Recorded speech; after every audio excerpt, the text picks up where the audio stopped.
Uma boa noite. Todos passaram um bom dia? Ótimo, né? Estamos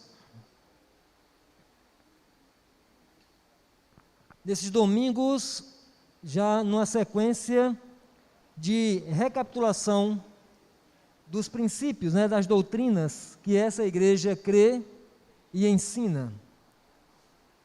No primeiro domingo, nós recapitulamos sobre a Bíblia Sagrada, o livro de Deus.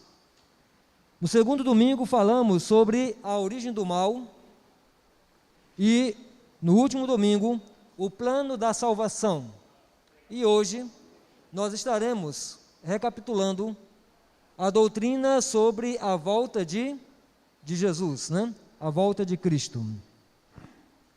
Queremos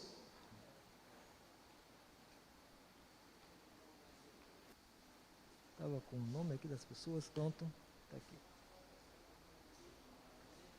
Queremos dar uma boa noite especial aos nossos amigos que aqui estão conosco nesta noite, ao Valdeci, a Joene, é Joeni ou é Joene?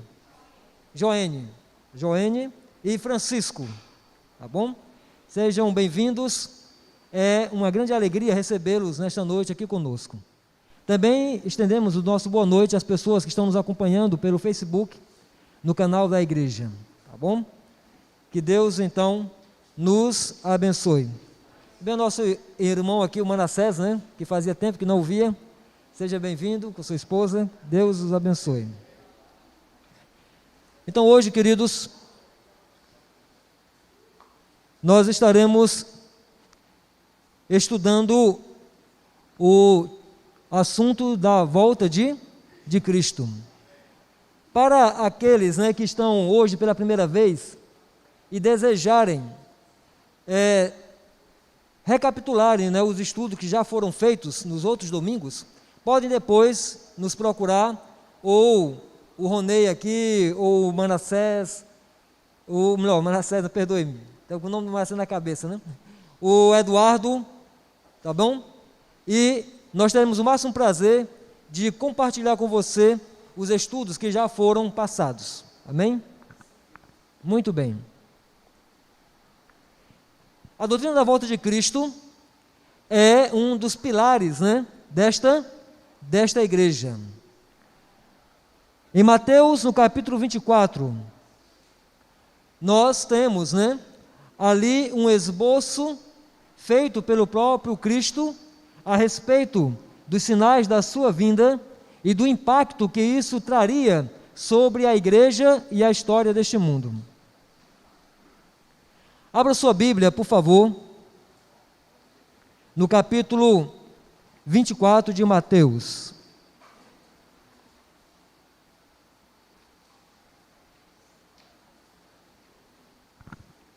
Mateus, capítulo 24.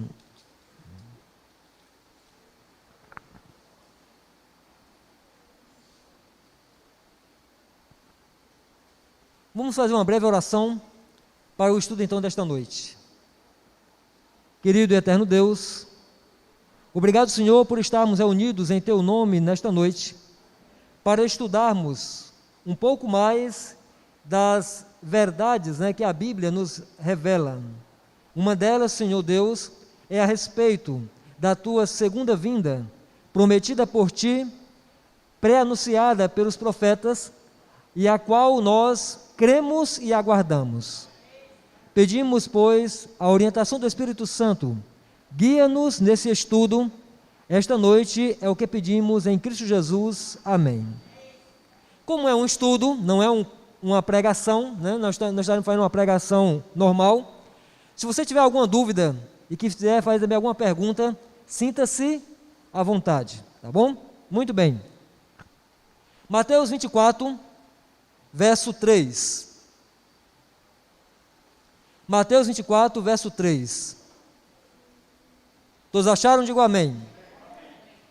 No Monte das Oliveiras, achava-se Jesus assentado, quando se aproximaram dele os discípulos em particular e lhe pediram: dize-nos, quando sucederão estas coisas, e que sinal haverá da tua vinda e da consumação do século, ou do fim do mundo, né? Outras traduções dizem assim também. Muito bem.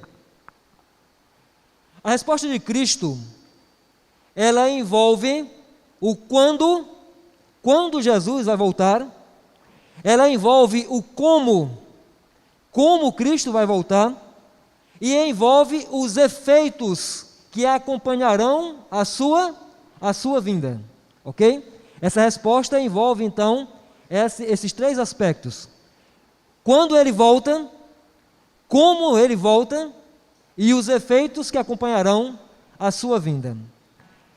Depois que os discípulos fazem essa pergunta no verso 3, Cristo usa 93 versículos para responder à pergunta. 93 versículos para responder essa pergunta. Essa extensão da resposta chama exatamente a nossa atenção para, a abrangência, a importância que é este tema da volta de Cristo. Por quê? A resposta de Cristo, ela não ia abranger alguns dias, ela não seria abrangente apenas ali no primeiro século. A resposta de Cristo não ia abranger alguns meses de espera. A resposta de Cristo não ia abranger alguns anos, mas a resposta abrangeria séculos. E abrangeria agora a história daquele momento até que ele viesse, E isso se desenrolaria em séculos de história, tá bom?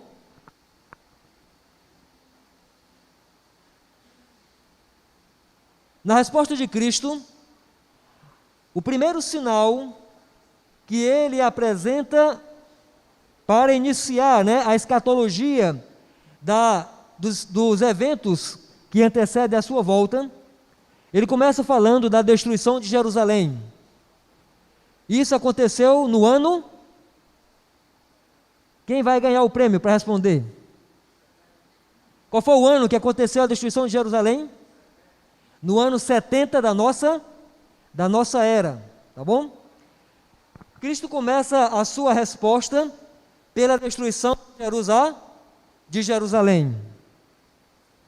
A angústia vivida pelos judeus, a angústia vivida pela igreja, que após o primeiro século, veria as suas doutrinas, as doutrinas da sua fundação, ruírem, ou pela apostasia, ou pela aceitação de concessões e incorporação de ensinos, de dogmas, com o objetivo de diminuir a oposição ao cristianismo e popularizá-lo, resultaria exatamente na formação de um poder perseguidor que atuaria durante 1260 anos, conforme a profecia, tá certo?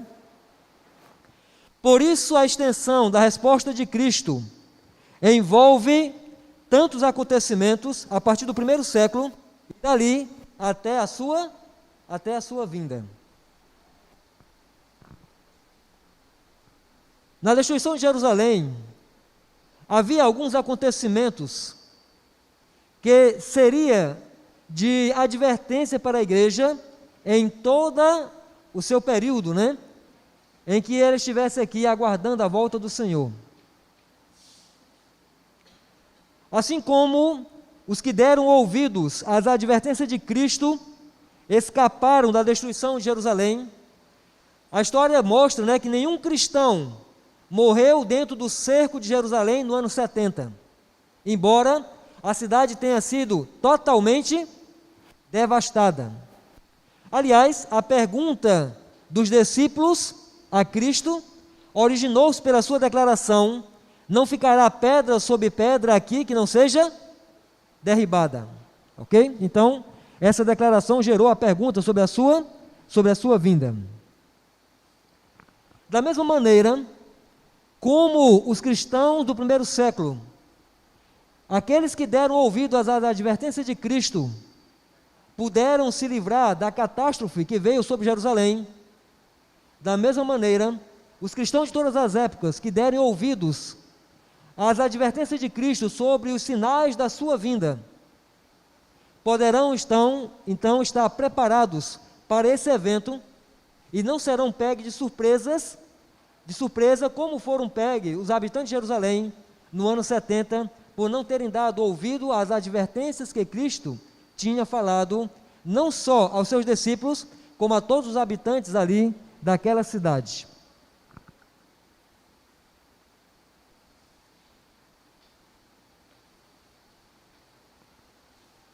Quando Cristo voltará?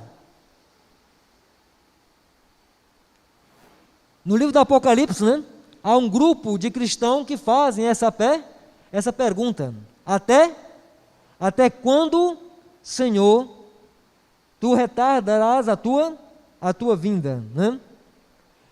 Quando? Abra sua Bíblia, por favor, em Mateus 24, 36. Mateus 24, 36.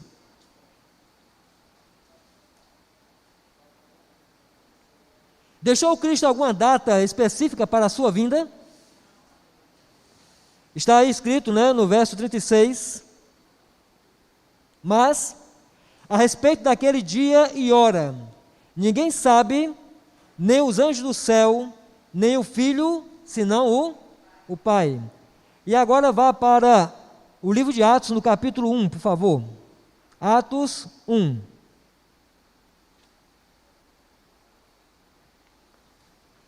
Atos capítulo 1.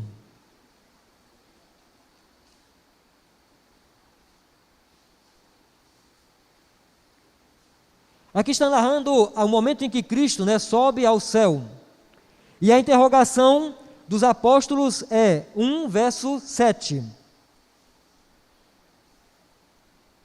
Respondeu-lhes Jesus: não vos compete conhecer tempos ou épocas que o Pai reservou para pela sua exclusiva autoridade. Ok? Nesses dois textos é mostrado claramente, né, que a data precisa da volta de Cristo não foi revelada. Mas os 93 versículos que ele usa para responder no capítulo 24, ele envolve vários aspectos que a igreja deveria enfrentar antes que ele voltasse, tá bom? Vamos ver algum desses aspectos. Volte agora, continuando aí no capítulo 24 de Mateus.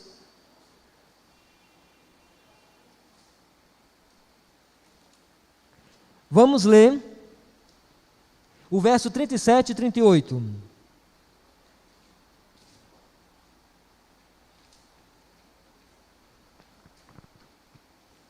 Todos acharam?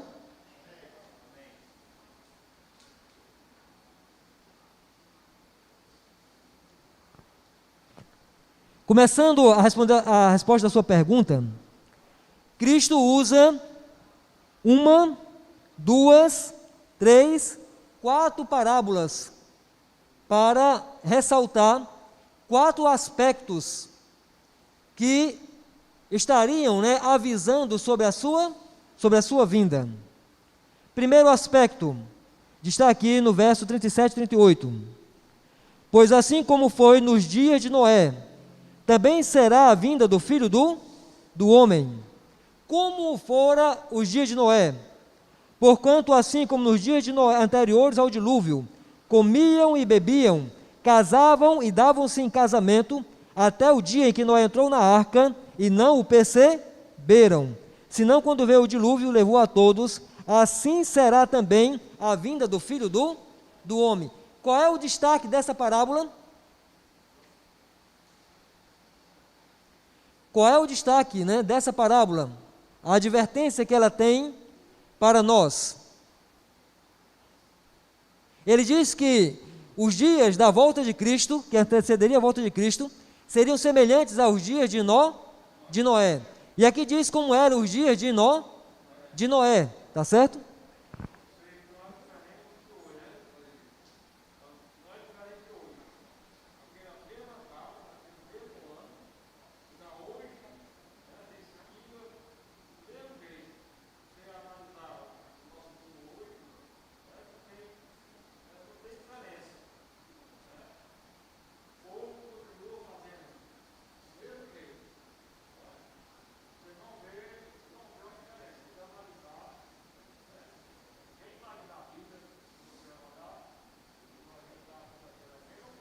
Muito bem.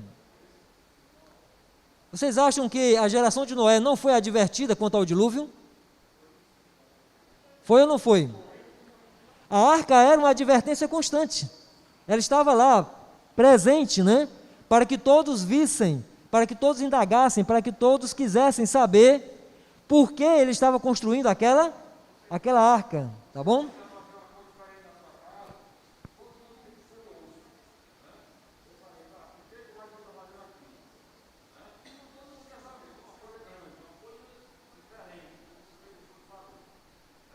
Diga, Denilson.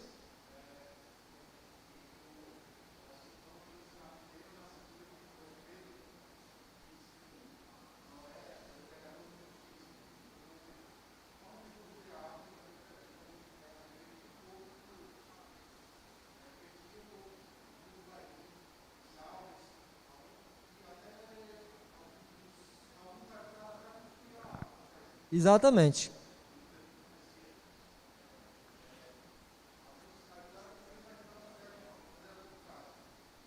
Alguns foram diferentes, outros creram, até ajudaram, mas morreram antes, né, do dilúvio.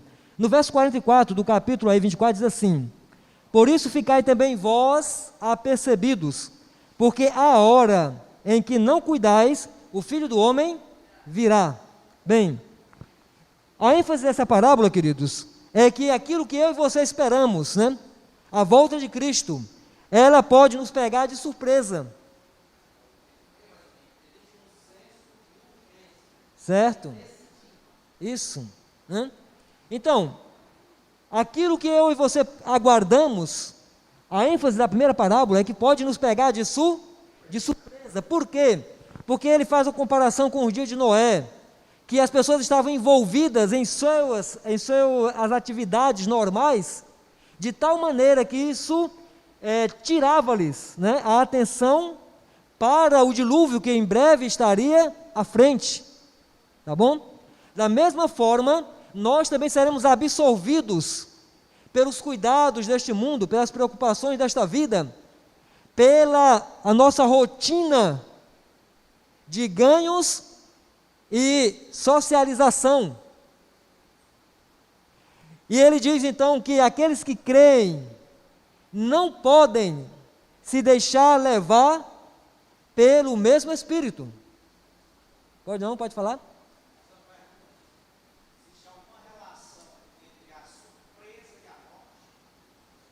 Vamos falar já, mais na frente, sobre isso aqui, tá bom? Só um minutinho. Muito bem. Então, a primeira parábola, a ênfase dela é que aquilo que nós aguardamos tão ansiosamente pode nos pegar de surpresa, porque deixamos que os cuidados desta vida absorvessem completamente a nossa atenção. Ok? A segunda parábola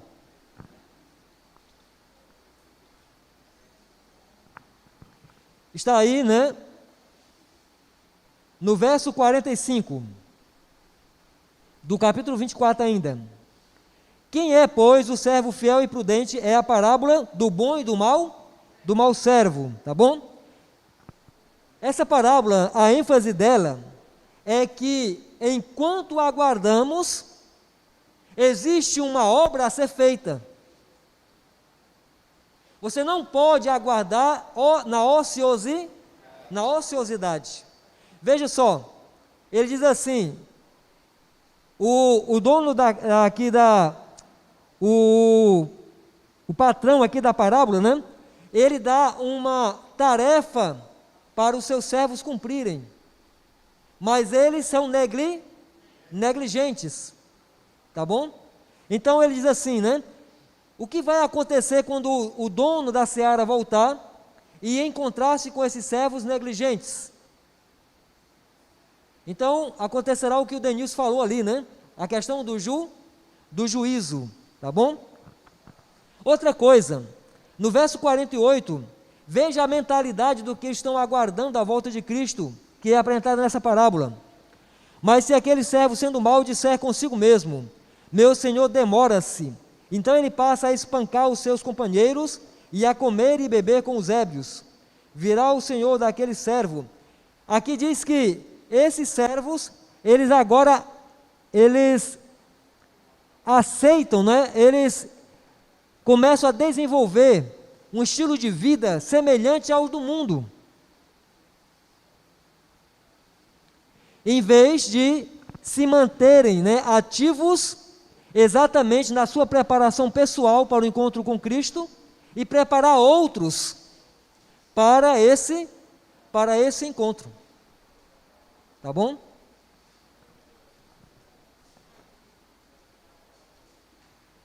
A parábola dos talentos. Qual é a ênfase da parábola dos talentos?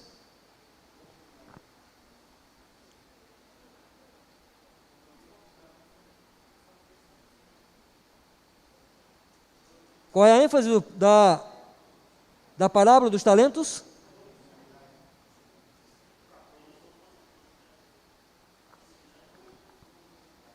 Qual é? Produtividade. O que mais? Uma responsabilidade pessoal, tá certo? Uma responsabilidade pessoal. Nessa parábola, né, fala sobre a justiça de Deus, né, no trato para conosco. Diz a parábola que ele confia talentos ou responsabilidades de acordo com a capacidade de cada um. Ao que tinha capacidade de administrar é-lhe confiado um. Ao que tinha capacidade de administrar 2, é-lhe confiado 2. E ao que tinha capacidade de administrar 5, é-lhe confiado 5. Mas a recompensa seria igual para todos. Tá bom? Agora, um dos servos, ele tinha uma mentalidade quanto ao seu senhor que o impediu de ser produtivo. Está aqui, né? No verso 24 do capítulo 25. Capítulo 25 de Mateus, verso 24. Chegando por fim, o que receberam um talento, disse: Senhor, qual era a visão dele de Deus? Sabendo que és um homem severo, que ceifas onde não semeastes e ajuntas onde não espalhastes. Receoso, com medo, escondi na terra o teu talento. Aqui tens o que é teu. Qual era a mentalidade, a visão deste homem com relação a Deus? Esse cristão aí, né, com relação a Deus. Severo, injusto, embora, né, a parábola mostre exatamente o contrário, tá certo? Que Deus, né, foi justo na distribuição dos talentos. E o seu motivo, né, para servir a Deus não era o amor, era o medo. E o medo paralisa. Nós, né, não estamos pregando a volta de Cristo ou os sinais que Ele apresentou para incutir o medo nas pessoas, mas para adverti-las que se preparem, porque a volta do Senhor será certa.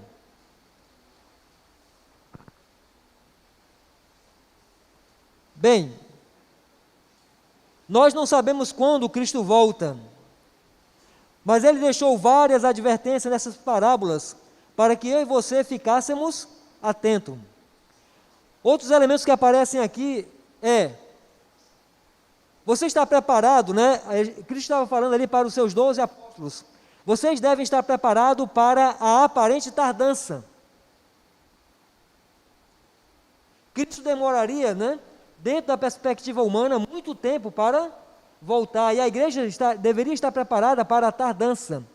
Isso é enfatizado na parábola das 10 virgens. 5 delas estavam preparadas para a tardança. E 5 delas não estavam preparadas ou achavam que estavam. Tá? Agora, como será a volta de Cristo? Embora não saibamos quando, mas nós sabemos como será, tá bom? Abra sua Bíblia, por favor, em Mateus 24 ainda, 30 e 31.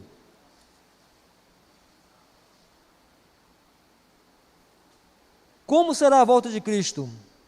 Então aparecerá no céu o sinal do Filho do Homem, todos os povos da terra se lamentarão e verão o Filho do Homem vindo sobre as nuvens do céu, com poder e muita glória.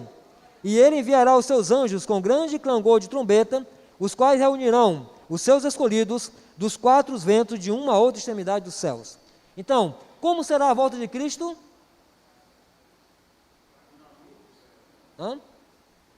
Sim, mas qual é a ênfase aqui nesse texto? Como será a volta de Cristo? Vamos ler de novo? Então aparecerá no céu o sinal do Filho do Homem, todos os povos da terra se lamentarão e verão. A volta de Cristo será visível para todos os povos da terra, é o que está dizendo aqui, né? O outro texto diz que assim como o relâmpago sai do Oriente e se mostra até o Ocidente, assim será a volta do Filho do Homem. Não há nada de oculto, secreto na volta de Cristo. Será o evento mais claro, mais as claras, que eu e você podemos testemunhar. Tá bom?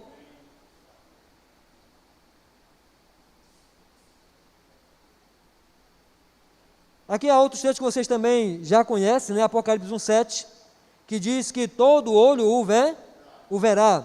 E Atos 1,11 diz que da forma como ele subiu, ele também há de descer. Está aí em Atos 1, verso 11. Agora, respondendo aqui a pergunta do Manassés, né?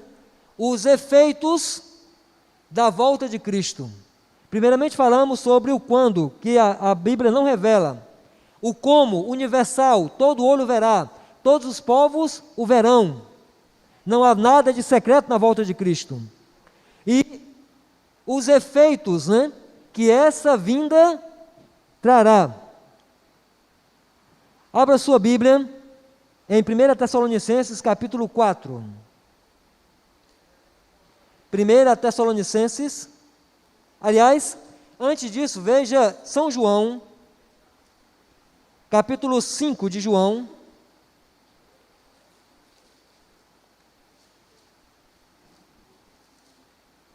verso 28 e 29.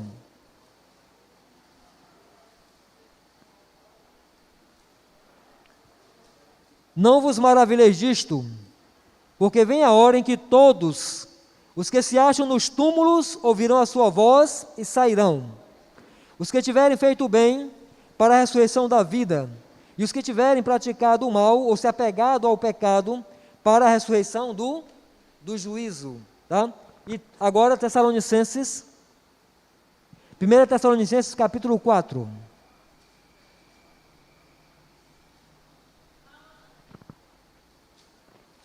Primeira Tessalonicenses, capítulo 4.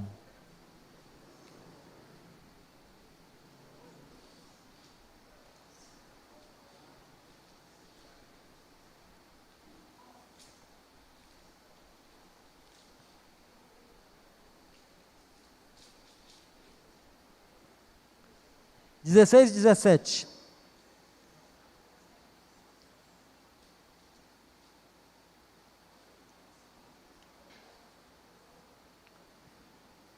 Porquanto o Senhor mesmo, dada a sua palavra de ordem, quem vai dar a ordem? Cristo, né? Porquanto o Senhor mesmo, dada a sua palavra de ordem, ouvida a voz do arcanjo e ressoada a trombeta de Deus, descerá dos céus, e os mortos em Cristo ressuscitarão primeiro. Depois nós, os vivos, os que ficarmos, seremos arrebatados juntamente com Ele. Acho que essa é a única passagem da Bíblia que fala sobre arrebatamento, né? E aqui não fala que será secreto. Tá bom? Juntamente com eles, entre nuvens, para o encontro do Senhor nos ares, e assim estaremos para sempre com o Senhor. Consolai-vos, pois, uns aos outros com estas palavras, tá bom? Esses serão os efeitos. Agora, qual será o efeito da volta de Cristo sobre aqueles que não se prepararam? Qual foi o efeito do dilúvio sobre aqueles que não levaram a sério a construção da arca ou a pregação de Noé?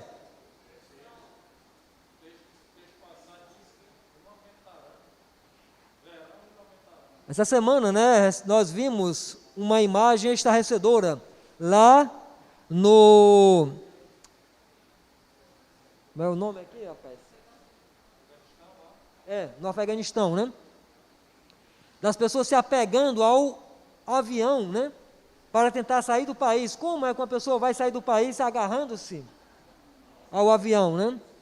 E aconteceu uma tragédia em que pessoas foram esmagadas pelas hélices, né, as turbinas do avião que estava saindo do Afeganistão para os Estados Unidos, né? Aquela mesma cena, né, de terror, ela pode ter sido vivida por aqueles que viviam na época de Noé. Você pode imaginar ele se agarrando à arca para tentar escapar?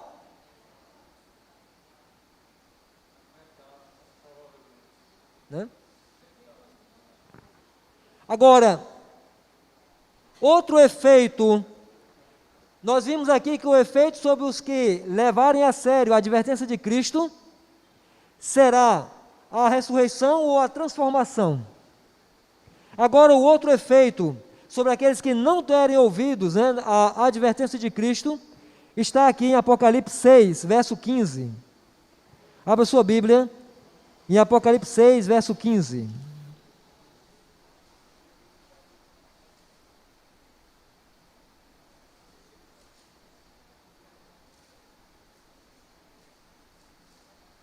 Acharam? Os reis da terra, os grandes, os comandantes, os ricos, os poderosos, e todo escravo e todo livre se esconderam nas cavernas e nos penhascos dos montes, e disseram aos montes e aos rochedos: cai sobre nós, e escondei-nos da face daquele que se assenta no trono e da ira do Cordeiro, porque chegou o grande dia da ira deles, e quem é que pode ficar de pé? Ok? Dois efeitos totalmente contrários, tá bom? Um, a transformação, né? A ressurreição. E o outro, o efeito de procurar esconder-se da face de Cristo Jesus. Ok?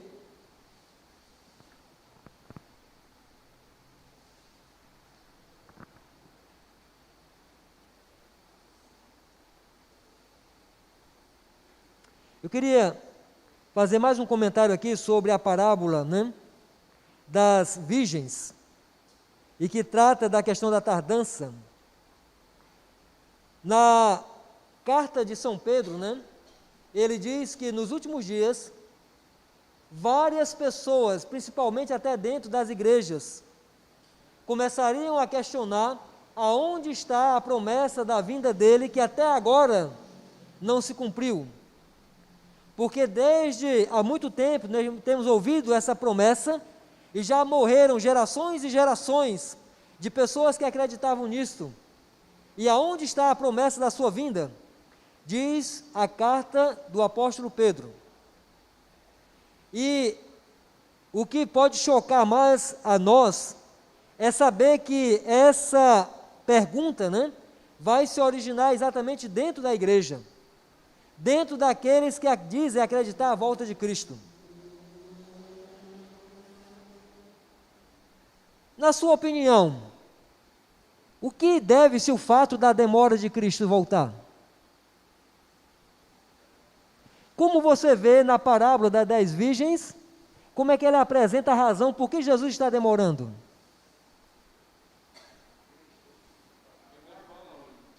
Como é?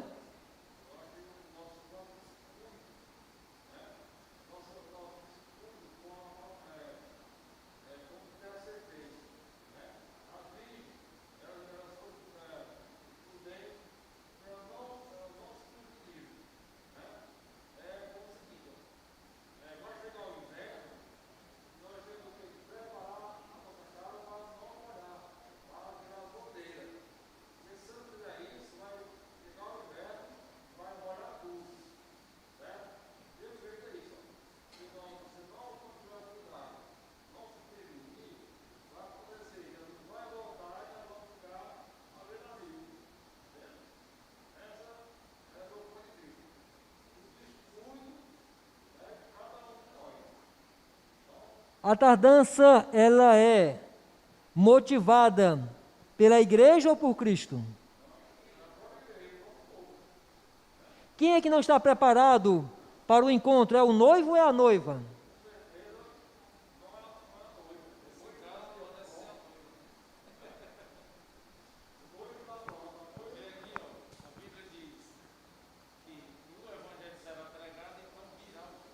Exato. Mas ele diz também ir e pregar.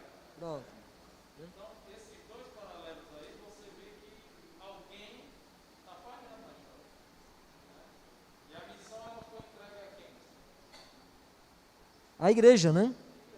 A Bíblia diz que a igreja é a noiva de Cristo e que ele é o seu esposo, tá bom? Agora, na parábola das 10 virgens, o destaque exatamente da tardança, né, se atribui exatamente porque a noiva não está pronta. Ok? A noiva não está pronta.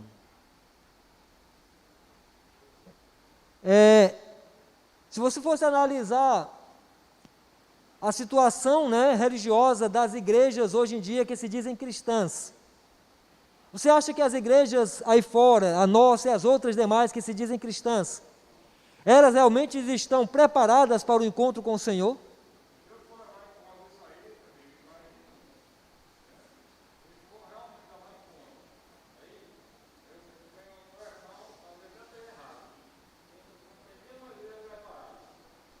Agora, como a volta de Cristo vai ser surpresa, tá bom?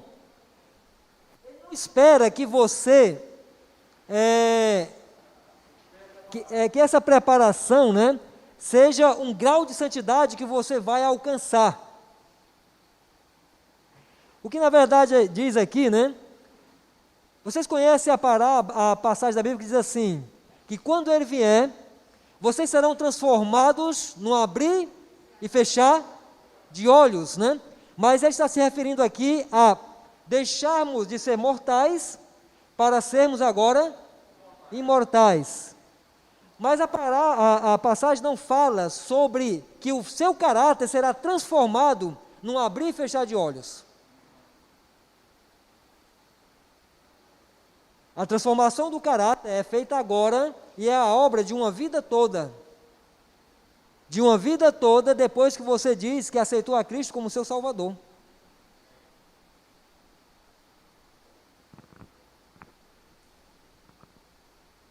Outro ponto interessante na parábola das virgens é que elas achavam que tinham uma experiência com Deus que não tinham.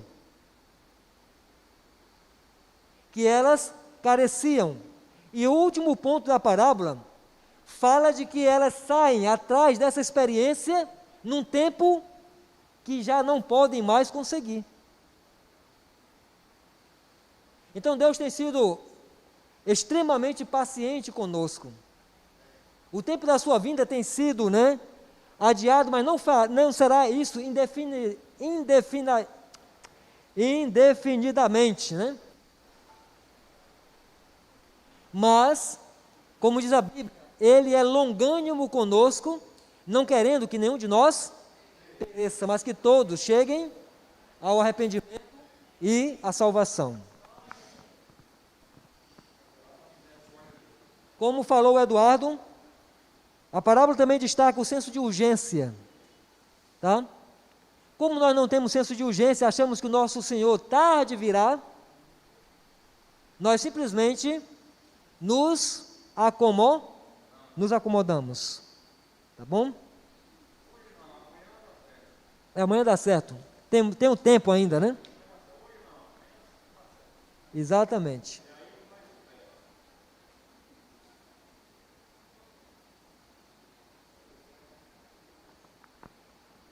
Este, na verdade, é o momento em que devemos tomar a decisão de nos preparar para aquele dia glorioso. As Escrituras afirmam que nosso corpo será transformado de corruptível para incorruptível, num instante, num abrir e fechar de olhos. Mas os escritores inspirados não falam da mesma coisa quanto ao nosso caráter. É nosso dever buscar aperfeiçoá-lo agora. O que seremos quando Jesus vier depende das decisões que tomamos hoje, do nosso procedimento como cristãos hoje. E temos de estar preparados e aguardando o Salvador hoje, um dia de cada vez. É brilhante a esperança do segundo advento, mas traz-nos também um pensamento sério. A expectativa de encontrarmos o Criador. Quais foram as duas situações? Uma é de alegria, a outra é de terror. Uma é de aproximação, a outra é de fuga. Ok? Então, quando nós pensamos na brilhante esperança da volta de Cristo, devemos levar a sério esse pensamento. A expectativa de encontrarmos o Criador face a face deve nos levar a pensar seriamente. Ela nos apresenta a decisão mais importante da vida, a qual nos levará a romper com o pecado agora, a fim de estarmos prontos naquele tempo. Jesus mesmo disse: por isso ficai também vós apercebidos, porque há a hora em que vocês não cuidais, o Filho do Homem virá. Você está realmente preparado para a vinda de Jesus? Ora, analisando essa passagem, que o mundo não tenha cuidado quanto à vinda de Cristo, não é de nos admirar. A passagem nos diz, né? Ficais alertas, apercebidos, porque a hora em que vocês não cuidais, o Filho do Homem virá. Que o mundo não esteja preocupado com isso, ou tendo cuidado disso, não nos admira. Agora, que a igreja não tenha cuidado quanto a isso, quanto à sua vinda, e nem esteja preocupada com isso, isso será uma catástrofe para nós. Ok? Então, nessa recapitulação de hoje sobre a volta de Cristo, né?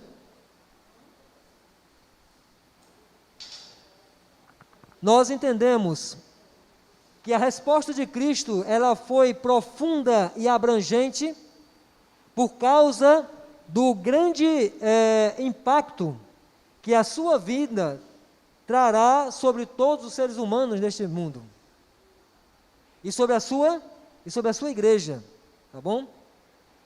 Se nós nos declararmos o povo de Deus, a igreja de Deus, e não tomarmos em consideração as suas advertências, nós simplesmente seremos pegos desprevenidos, porque todas as palavras terminam com a advertência: tenham cuidado por vocês mesmos, estejam apercebidos, estejam vigilantes, tá certo?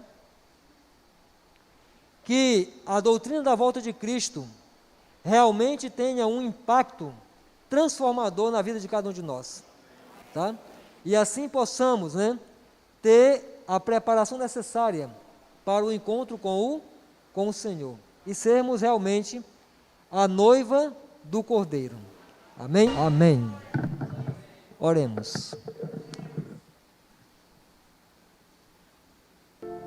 Senhor Deus, nesta noite nós recapitulamos a Tua maravilhosa promessa que deixastes aos Teus discípulos, e esta promessa tem ecoado, Senhor, durante os séculos que a igreja aguarda a Tua vinda. A Tua promessa de que vou preparar-vos lugar e voltarei, porque o meu desejo é que aonde eu esteja, vós estejais também. Na casa de meu pai há muitas moradas, se assim não fosse, eu já vulo teria dito, mas vou preparar-vos lugar e voltarei para vocês outra vez. Senhor Deus, obrigado porque através da Tua palavra, nós temos a certeza de que assim como a primeira vinda é uma realidade, foi uma realidade, assim também a segunda vinda, Senhor, há de se cumprir e se tornar uma realidade em breve. Nós te agradecemos pela forma como a tua palavra diz que tu virás. Te agradecemos também pelas informações, Senhor, dos sinais que precederão a tua vinda. E te agradecemos também as advertências contidas na tua palavra para a igreja que aguarda a volta do Senhor. Querido Deus, é-nos dito que este corpo corruptível e mortal será transformado num abrir e fechar de olhos. Mas o caráter não será assim, Senhor. O caráter será transformado, moldado à tua própria imagem, enquanto estamos aqui como uma igreja militante, enquanto estamos aqui como uma igreja que está aguardando a tua vinda.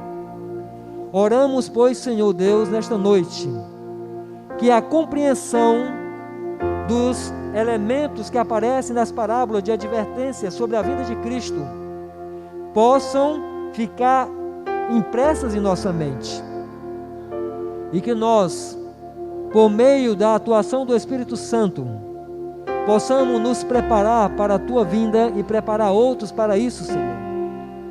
Pois nós rogamos esta bênção em nome do Senhor Jesus Cristo. Amém. Amém, Senhor.